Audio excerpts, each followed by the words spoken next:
What up, what's good, what's happening? It's your boy Big Herb here. Welcome to another episode of Off the Bench. Guys, it's a busy week this week and it's Combine week, but hey, I'm going to tell you this from the jump, so this way I'm not leading you on or anything. With it being Combine week, I still need to do a little bit more research because it did start on the 27th and it ends this Sunday on the 2nd of March. I'm not gonna lie to you. Me personally, dealing with the whole entire situation of us going to the NFC Championship, I have not looked at a lot of college football. I looked at some here and there. I'm a Terps fan, so I paid attention to them. But as far as just the whole entire combine and the drafting situation that's been going on, I'm gonna be completely honest. I didn't do a lot of research on it because I'm just worried about what the situation with this Myles Garrett thing, which we'll get into later on.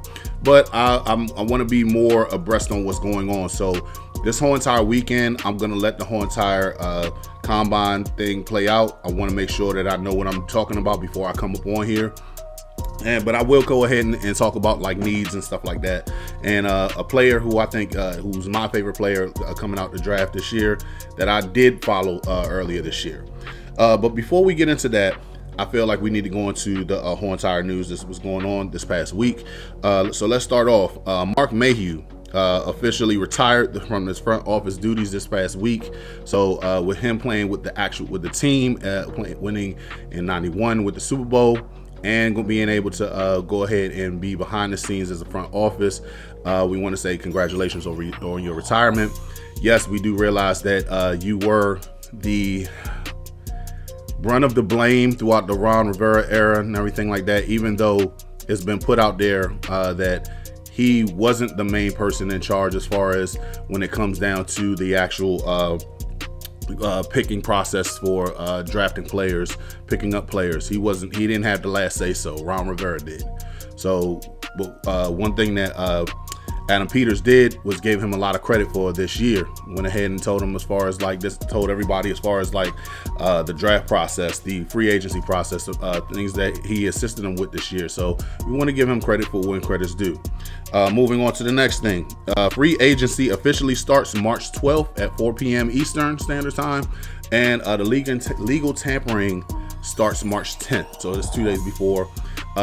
You're able to talk to people to go ahead and start contract talks and everything, but it officially starts on March the 12th at 4 p.m. Also, another thing, because yes, he's been tied to us, so as long as he's tied to us, I will be continuously talking about this. Myles Garrett, the defensive end from the Cleveland Browns.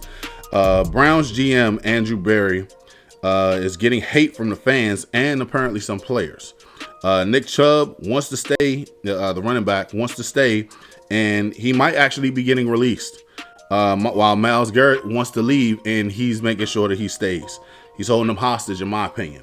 You have, like I said before, with Myles Garrett, you have a Hall of Fame caliber player getting ready to turn. I think he's 29 right now, if I'm not mistaken.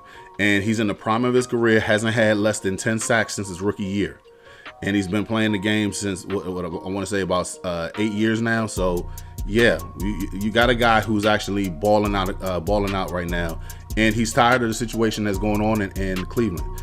Cleveland is not going to the Super Bowl, not going to be a contender. They can't even get out of their division. And all honesty, next to the NFC East, the best one with the AFC North. Dealing with the Browns, dealing with the Ravens, dealing with the Steelers, the Bengals. That's a heavy whole entire division right there. And you're a bottom dweller. You're going nowhere. And this is just facts. This isn't hatred. This isn't anything. Nick Chubb actually came back from his injury, fought hard, and fans want him to stay there. But apparently Barry doesn't. He's done with him. And you have a Hall of Fame player in Myles Garrett who clearly wants out. But apparently he just wants to keep holding them on, and it's not going to help him out in the long run. And the reason why I say that is because you can get as much value for him right this second. You could rebuild this team, get more money in the whole entire salary cap situation that you're in right now. You could prosper in this situation, but you're too dumb to realize, like, hey, I want to go ahead and keep this player. You're holding him hostage. You telling him that he wants to go, I want to make you the highest paid defensive end in history. Okay, cool. But that's not what he wanted. He said it's not about the money. I want championships. I got money. And at this point, if you're so tone deaf that you don't want to listen, then fuck it. I'm going to make this as hard as possible for you. In all honesty, this is the Brown shit that they've been getting themselves into for years. I'm not surprised. This is just who they are. And I'm not even talking about them trading to us. I'm talking about trading, period.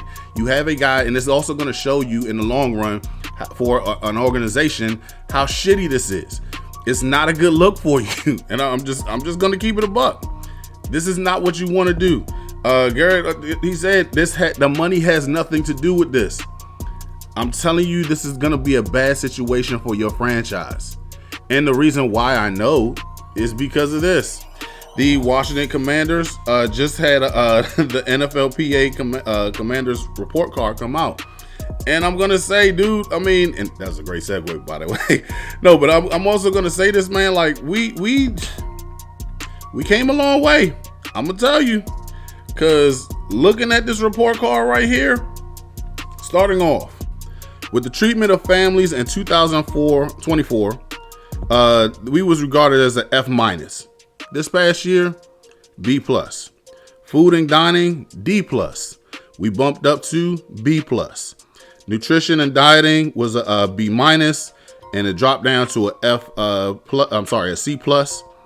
Locker room went from an F- to an F. Training room went from an F to a C+. Training staff went from a F to a B+. Weight room went from a C to a B-. Strength coaches were A+ last year. They're still A+ this year. Team travel went from an F all the way to an A right now. Head coach went from a C to a A+. And and ownership went from a B to an A. What does this tell me right now? As far as everything that I need to know, number one, this is an actual destination that people want to come to. The treatment of families, that means something big to me, because I'm already dealing with all the stress of trying to prepare for this whole entire games that we got. And then you're making it better for my family, going from an F- to a B. That's amazing. Food and dining, that's showing me that you're improving and you're doing really great job at it, going from a D to a B. Nutrition, I think they need to fix that a little bit. It's just, but nobody's going to be perfect. And what I mean by being as far as nobody being perfect, this is an organization that actually has to go ahead and put money into this thing, and it's going to take time. And the reason why I'm saying that is because if you look at the locker room is an F-, and it moved up to an F. So they made a little improvement, but it wasn't much. It's going to take time. This team is actually trying to get a new stadium. They're trying to build the stadium that we're in right now, and they're trying to put money into the actual the home base for the training. The training staff, amazing, going from an F to a B. The weight room, a little improvement, going from a C to a B-. Strength coaches, it's already been flawless. It's an A. Team travel, and I mean that means a lot. I'm getting ready to go from one part of the country, and prime example, you look at it when we was on the road earlier this year against the Cincinnati Bengals, and then instead of just going ahead and going back home and then having to deal with going all the way to the other side of the country against Arizona, you went from the game right after the game from Cincy and said, hey, make sure that all your stuff was already packed. We're going to send you out to Arizona, make this thing as sweet as possible. We're going to have you in good weather and everything like that, and we're going to make sure that you're taken care of. That's the type of shit that you want to come to and be part of a team. This is the brotherhood that they've been talking about for years, the whole entire year. The head coach, that's telling me from a C to an A+, you are the motherfucking coach of the year. And I'm not talking about on the field as far as like, hey, this is the X's and O's. This is telling me somebody who I'm willing to bust down through a wall for. And I mean, like, come on, you look at this and it's like unbiased. That's showing me a lot, as far as like, that's showing that you care, you give a fuck about every single thing that I'm doing. It's showing me everything that I need to know you as a coach, as a man, a leader of men. That's what I want to see out of my head coach, going from a C to an A+. And I mean, and I'm just gonna say, nothing against the coach over in Minnesota who won this year. His name's eluding me right now. he had a great year, 14-2 year with a journeyman quarterback. Congratulations. But you didn't go from a 4-win team to a 12-win team, 14 if you count the playoffs as well. That says everything I need to know. No, damn everything else. And then I did that with a rookie quarterback. A rookie quarterback. He should have been a rookie. He should have been the coach of the year this year. But you know what? I'm just glad the NFL players saw this and said like, hey, fuck what the media thinks. This is what we think. And I appreciate that with all the players. There was 1,600 players who made these voted this stuff as well. And then on top of that, ownership. You already was cool with us. You was Gucci with us last year. You made it better this year. This is the organization that you want to play with now from now on. I mean, come on. This is everything that we could ever want. And I appreciate, as a fan of the team, this is everything that I always wanted to see. Thank you, Josh Harris and the ownership group. You guys have been amazing. We thank you because we've been in dark times. We had the dark cloud over us, and it's finally gone. It's sunshine. It's unicorns and good shit all around us and everything. We love it. Thank you. Moving on to the next thing. John Allen. The Commanders has approved his request for a trade, and it looks like the Vikings are interested.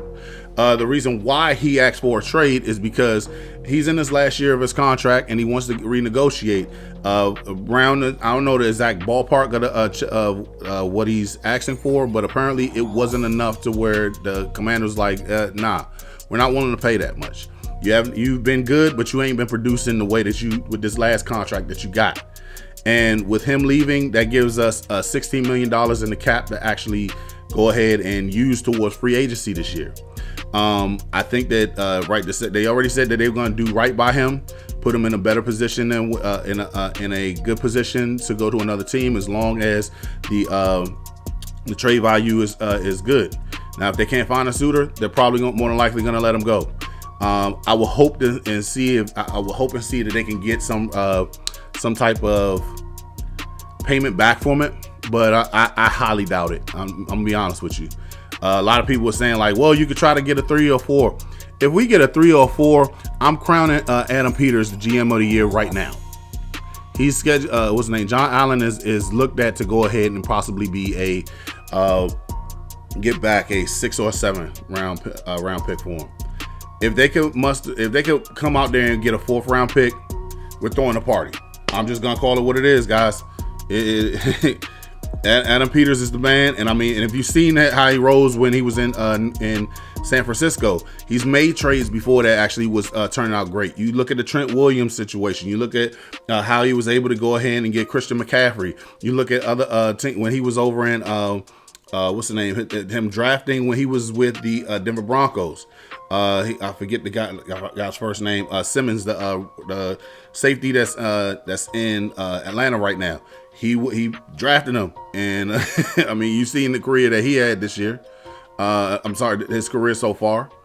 You've seen where he had as far as his career going so far. I mean, it's impeccable right now. He's actually one of the best safeties in the league. Moving on to the next one. Per Jordan Schultz on IG, I just found this out not too long before I started recording.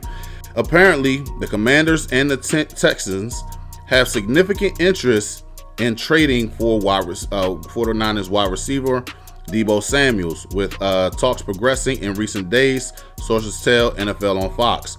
Other teams included are the Steelers. The Broncos have also checked in, but Houston and Washington are believed to be the most aggressive. Like I said before, if we're going to go ahead and pick up Deebo Samuel, who I'm not really big on, mainly because it's health. Another reason is I don't know how his attitude is towards everything, because after looking at receiver, he shows some diva type antics. You look at as far as like what he did this year, as far as slapping the punter and the kicker, cussing them out and everything. Like, dude, come on. I don't like what you was pulling off there. Hopefully I'm wrong, but moving on. I think that they might be in play for him, but if we're gonna bring him up, because he hasn't had over 900 yards receiving in his career, but he also has been balling out as far as a running back, and after the catch, He's really good. He's one of the best. But you have to catch the ball too, because he's dropped some passes as well. So I'm just calling it what it is. If we're going to go ahead and start picking up players, we need to hold them accountable of their actions. And some of the things that I've seen with Deebo Samuels, this ain't the 2021 Deebo Samuels. Yeah, I got questions. It needs to be, if Adam Peters know what he's doing, okay, cool. But I have questions about him, and I hope that he's right about it. And I hope he knows what he's doing. Now going into the combine this year, like I said before, I'm not really big on this year's as far as knowing everything as far as when it comes to the combine, because I've been paying attention to our team that's actually went to the NFC Championship. But I'm looking at it from the standpoint of this, guys. If we're not making the trade for Myles Garrett, I think that we should trade back. Mainly because you need more picks. We only have a first, second, third, I want to say a 6th and a 7th, and 3 7ths. We need more picks, because you have to. It's like you're gonna have to hit on every single one of those. And if you trade back if you don't get Myles Garrett this year, you should go ahead and trade that number 29 overall pick for more picks. I need some picks in the 4th round. I need a 5th rounder. I need 2 2s or whatever you can get out of it for it. I'm open to talks for it, and that's just me. Do I think that this trade with Garrett is going to happen? I think it will. Contrary to what Barry thinks, as far as like, oh, I'm not ready to trade or anything. Yeah, I'm calling bullshit. I can see it. Me personally, I do think as far as positions that we need to look at in the draft. We need to look at, because this is a heavy defensive line, not just defensive end and defensive tackles, defensive line. This is a deep draft. This is a deep draft for running backs as well.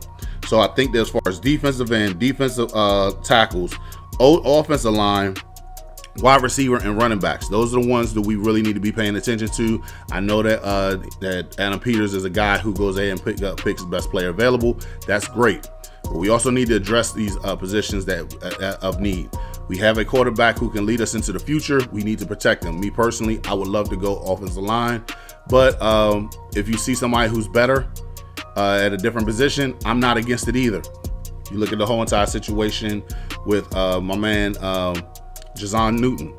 I mean, we was like, oh, why the hell is he picking him up or whatever? We have 2 guys that's right there. Now we're getting ready to get rid of one. So we got Jazon Newton right here. You look at another situation as far as like with the running back situation. I feel like Brian Robertson is a really good running back, but he's better fit as a number 2, as your power back as far as like short yardage and everything. We need a home run threat, in all honesty. Me personally, I would like to see a running back picked up as well. But before we roll out, I do want to say this. As we end off this right here, I do want to say this. A player who I want, regardless of what round we get him in, this is who I want. Cam Scatterboo out of Arizona State. I personally am a fan of his. That boy, let me start off with this. Some of the things that I've noticed about him. He's a patient runner. He's a balanced runner. And what I mean by that, as far as like patience, he's waiting for his line to set up the blocks. He's not just running into blockers and everything like that. He's a balanced runner. When they try to knock him off, he can still keep his balance and keep on rolling. He can catch out the backfield. We need that in the NFL nowadays. A lot of receivers come out there catching, so give him the rock. He runs angry. Another thing that he doesn't have that track breakaway speed that I was literally just talking about, but he has speed that could outrun the defenders on when he breaks the tackle. So I do see that. Another thing that I say as far as that, look at what's the name? Look at the Texas game in the playoffs that you see that he just played his very last game. He did everything. He was the reason why they was actually still in that game. He was the reason why they should have won that game, but they didn't. I mean, just look at the tape. This is pretty much indicative of what he's been doing the whole entire season. So yeah, go ahead and look at this guy. He's official. One comp that I have to say, as far as like if I had to compare him to a player in the league, James Conner. He's a balanced runner. He runs angry. He's patient. He catches out the backfield. He can do it all. That's who I compare him with. But I also see that he's going to be a late second round, maybe early fourth round because of how many running backs are coming out this year that are actually really, really good. But yeah, guys, I just want to say thank you for watching the show again today. I also want to say be sure to like, share, subscribe. Also go on to my IG page, off DA bench _HTTC. Guys, I'm at 64 subscribers right now. Not too far away from 100. I could really use your assistance on this one. I see that you guys been looking at my content, and I really, really appreciate it. Please spread the word and make sure that we get out here. Also, I will be on another episode with Lake Lewis. Actually, he just sent me the email right this second, so I'm about to go ahead and jump on his show, and I'll be sure to put all the description in the link. Because this should be coming out tomorrow as I do the editing and everything. So yeah, be sure to be on the lookout for that. I'll make sure I put that in the caption and right down below. And please like, share, subscribe. And as always, guys, left hand up. Who are we? The Commanders. Peace. Yo, you made it to the end of Off the Bench. Be sure to like, share, subscribe. Man, look, it ain't gonna cost you that much. It ain't gonna cost you anything at all. Just press that like, and share, and subscribe. Help a brother out, man.